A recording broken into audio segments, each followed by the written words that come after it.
லட்சுமி நாராயணன் வணக்கங்கள். இப்போ நம்ம பார்க்க போகிறது பார்த்தீங்கன்னா மார்கழி மாத பலன்கள். ஸோ மார்கழி மாத பலன்களில் வந்து மிதுன ராசி எப்படி இருக்குன்னு பார்ப்போம்.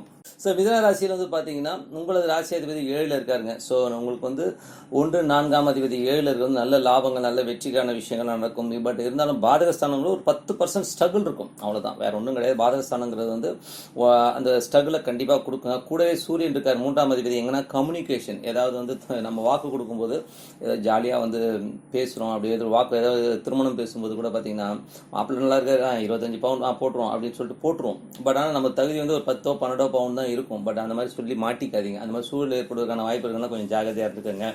மற்றபடி 2ஆம் அதிபதி, ஸோ 2ஆம் அதிபதிக்கு வந்து சனி குரு அவருடைய பார்வை இருக்குங்க. ஸோ அது அற்புதமான பலன்கள் கொடுக்கும். குடும்பத்தில் நல்ல ஏற்றங்கள், நல்ல விஷயங்கள் இருக்கும்.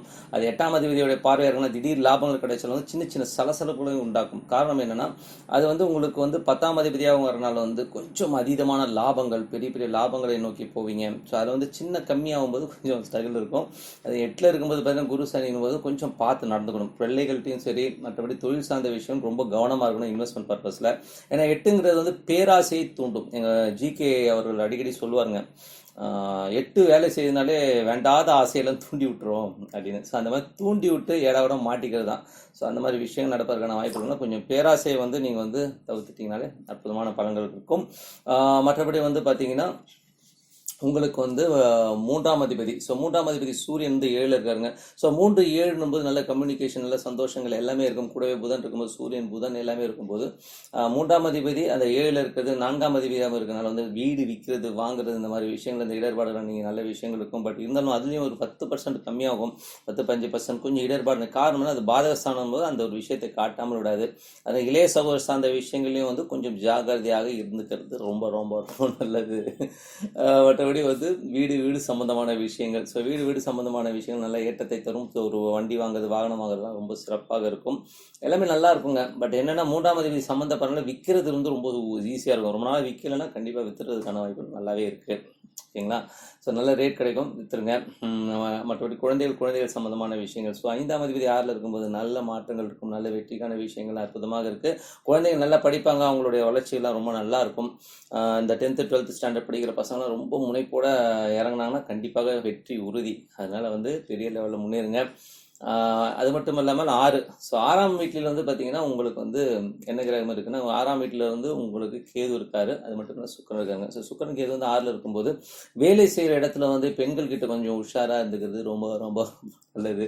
ஏதாவது ஏதாச்சும் ஒன்று. அதே மாதிரி வேலைக்கு போகிற பெண்கள், அதாவது இதே வந்து மிதுன ராசி பெண்கள் இருப்பாங்க இல்லையா, ஸோ அவங்களும் வந்து கொஞ்சம் வேலை செய்கிற இடத்துல வந்து கொஞ்சம் பக்குவமான இருந்துக்கிறதுனால நம்ம வந்து வெளிலேருந்து ஏதாவது பேச போய் அவங்க ஏதாவது தவறுதலாக புரிஞ்சுக்கிறதுக்கான வாய்ப்பு இருக்குன்னா கொஞ்சம் ஜாகிரதையாக இருந்துக்குங்க. ஓகேங்களா?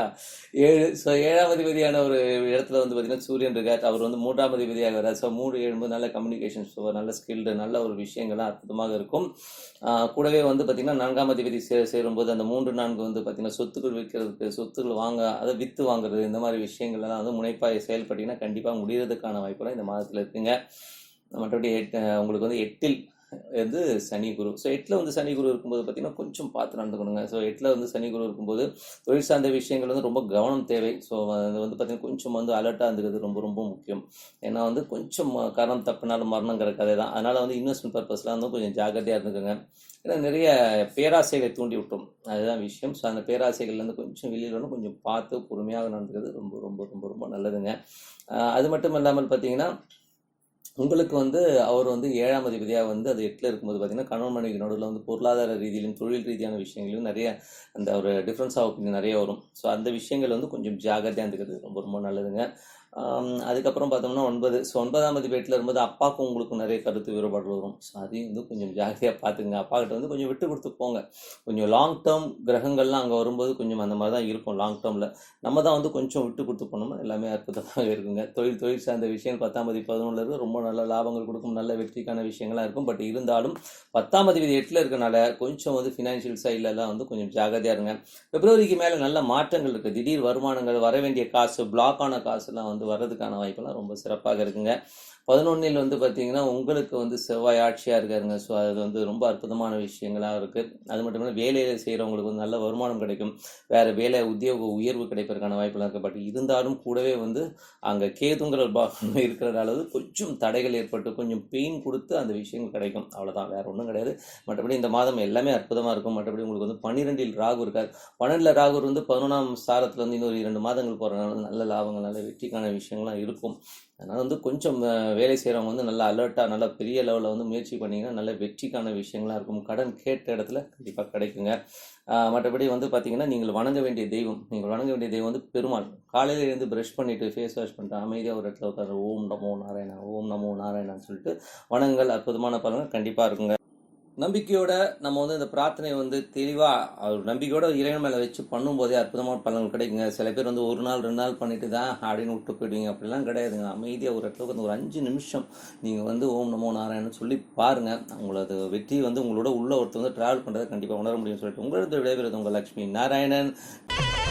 ஸ்ரீ குபேரன் டிவியை பார்த்தமைக்கு நன்றிகள். மேலும் இது போன்ற தகவல்களை தெரிந்து கொள்ள ஸ்ரீ குபேரன் டிவியை சப்ஸ்கிரைப் செய்யுங்கள். மறக்காமல் பெல் ஐக்கானை கிளிக் செய்யுங்கள்.